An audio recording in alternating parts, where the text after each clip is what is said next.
ಚಿತ್ರದುರ್ಗ ಜಿಲ್ಲೆಯ ಬರ ಪರಿಸ್ಥಿತಿ ಹಿನ್ನೆಲೆ ಕೃಷಿ ಇಲಾಖೆಗೆ ಬಿತ್ತನೆ ಬೀಜ ವಾಪಸ್ ಮಾಡಿದ್ದಾರೆ ರೈತರು. ಮಳೆನೇ ಇಲ್ಲ, ಇನ್ನೆಲ್ಲಿಂದ ಬಿತ್ತನೆ ಮಾಡೋದು? ವಿಪಕ್ಷ ನಾಯಕ ಆರ್ ಅಶೋಕ್ ನೇತೃತ್ವದಲ್ಲಿ ಹಸ್ತಾಂತರ.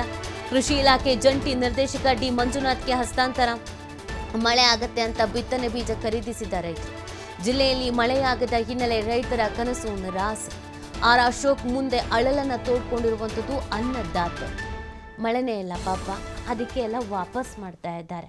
ಇದೇ ಸಂದರ್ಭದಲ್ಲಿ ತಮ್ಮ ಅಳಲನ್ನು ತೋಡ್ಕೊಂಡಿದ್ದಾರೆ.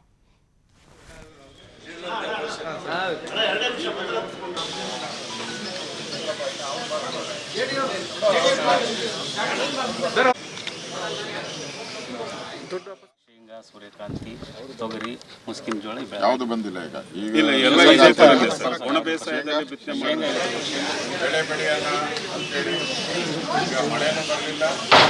ಬಿತ್ತನೆ ಬೀಜನೆಲ್ಲ ವಾಪಸ್ ತಗೊಂಡೋಗಿ ಬೀಜದ ಅಂಗಡಿಗಳೇನಿದೆ ಅದಕ್ಕೆ ವಾಪಸ್ ಕೊಡ್ತಾ ಇದ್ದಾರೆ. ಬಿತ್ತನೆ ಸಮೇತ ಆಗ್ರೋ ಇಂಡಸ್ಟ್ರಿ ವಾಪಸ್ ತಗೊಂಡೋಗಿ ಎಲ್ಲ ರೈತರು ಇನ್ನಾದರೂ ಸರ್ಕಾರ ಎಚ್ಚೆತ್ತುಕೊಂಡು